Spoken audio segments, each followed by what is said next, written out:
Vous écoutez Radio Haïti Liberté, la radio qui met Haïti en vedette sur toute la planète. Mesdames et messieurs, bonjour et bienvenue à notre programme Cause Peuple Cap-Lité.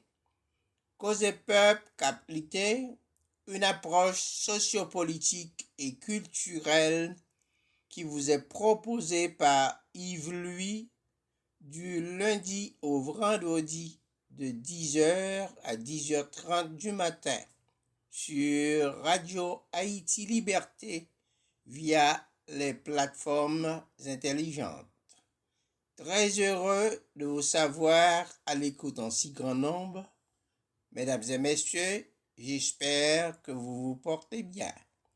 Nous vous souhaitons d'ores et déjà une bonne audition.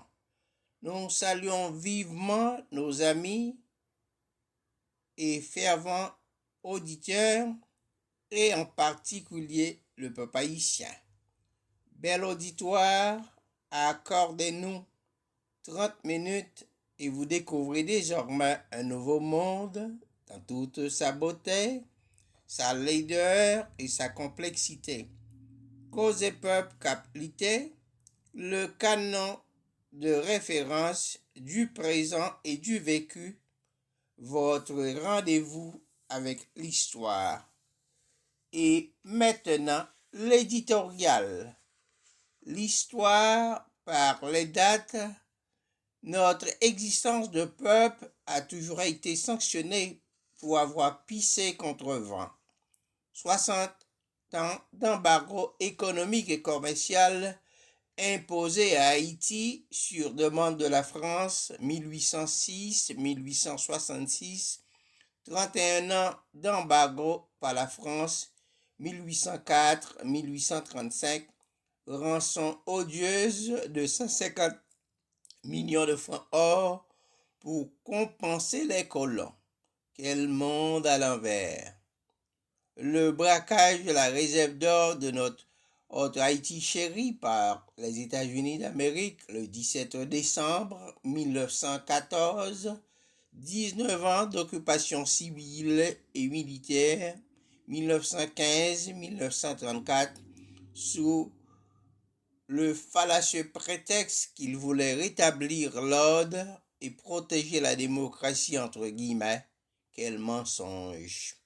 C'est pourquoi en ce mois de février, nous tenons à souligner à l'attention des uns et des autres que le pays, notre pays, est devenu la risée du monde entier. C'est au nom de l'interventionnisme gratuit ou non justifié que notre destin national se discute partout à Washington, à Ottawa, au Quai d'Orsay, sauf en Haïti, et ce, pour le malheur de la patrie. C'est aussi au nom du devoir d'ingérence et de domination à l'échelle du système monde contre un pays qu'on dépaisse, qu'on maltraite, qu'on méprise, qu'on avilit sous prétexte de venir à son secours. Diable canaille. Soit dit en passant, nous n'avons pas su éviter en maintes occasions ces gifles sonores répétées dont nous abreuve la communauté et internationale à l'instigation des larbins nationaux. Nous sommes très loin d'un pays pauvre. Il y a plus de 2 siècles, on nous a isolés, on nous a appauvris. Il est grand temps en effet que nous le répétions une fois de plus à la face du monde entier afin que nul n'ait prétexte d'ignorance.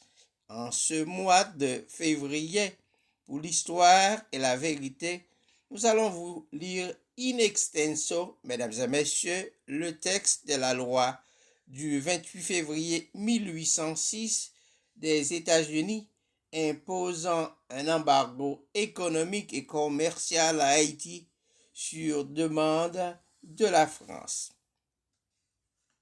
Qu'il soit promulgué par le Sénat et la Chambre des représentants des États-Unis d'Amérique réunis en Congrès, que tout échange commercial entre toute personne ou personne résidant aux États-Unis et toute personne ou personne résidant dans une partie quelconque de l'île de Saint-Domingue non en possession et sous le gouvernement reconnu de la France sera et est par les présentes et tout navire ou navire possédé, loué ou employé en tout ou en partie par une ou plusieurs personnes violant le résident aux États-Unis et naviguant à partir de tout port des États-Unis après notification en bonne et due forme de la présente loi aux douanes respectivement qui, contrairement à l'intention des présentes,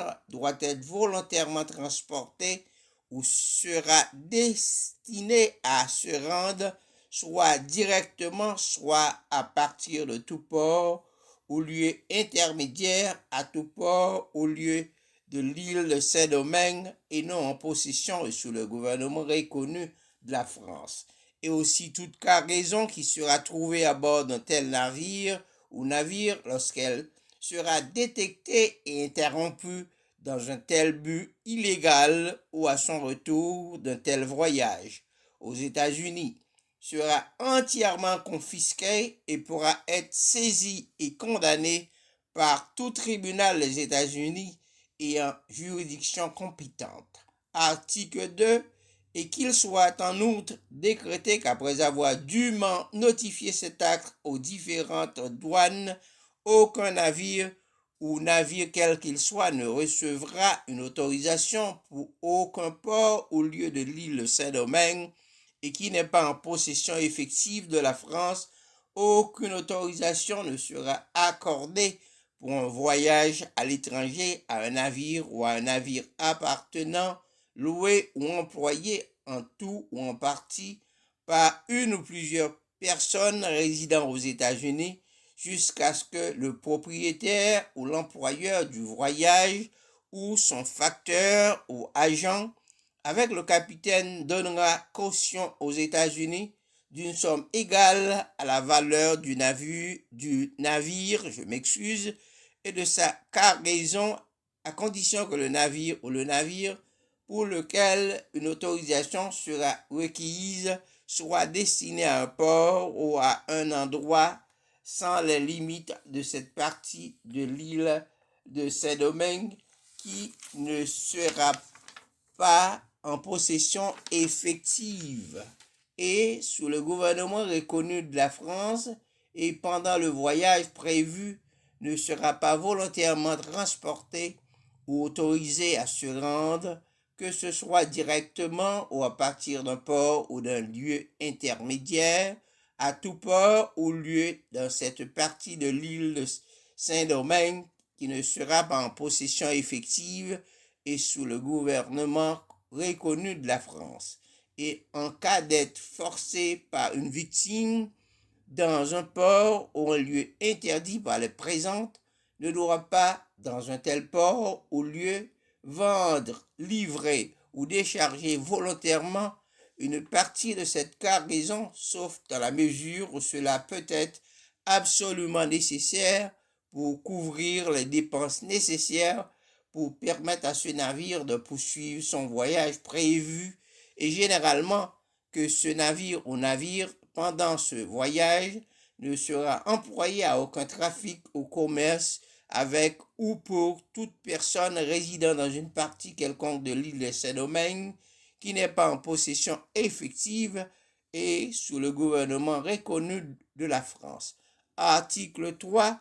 Et qu'il soit de plus édicté que toutes les pénalités et confiscations encourues en vertu de la présente loi et qui peuvent être recouvrées seront réparties et comptabilisées de la manière prescrite par la loi intitulée Loi règlement la perception des lois sur les importations et le tonnage, adoptée le deuxième jour de mars 1799 et peut être atténuée aux remises de la matière prescrite par la loi intitulée Loi prévoyant l'atténuation ou la remise des confiscations, pénalités et incapacités accumulés dans certains cas qui y sont mentionnés passé le 3 mars 1797 et rendu perpétuel par un acte passé le 11 février 1800, article 4, et qu'il soit en outre édicté que la présente loi continuera d'être en vigueur pendant 1 an et non plus longtemps. Article 5, et il est en outre décrété qu'à tout moment après la promulgation de la présente loi, il sera licite pour le président des États-Unis, s'il le juge opportun et compatible avec les intérêts des États-Unis, par son ordre de remettre et de lever les restrictions et interdictions sur le commerce submentionné, approuvé le 28 février 1806. Mesdames et messieurs, bonsoir. Notre programme touche à sa fin. Merci de l'avoir suivi jusqu'à cette énième minute. Le temps vole et nous emporte malgré nous. Nous n'avons pas le choix. Il faut qu'on se sauve. Nous avons beau vouloir le retenir, mais c'est lui qui nous entraîne. Allez, faites du bien et tenez-vous bien d'ici là. Nous espérons vous avoir été utile. Merci.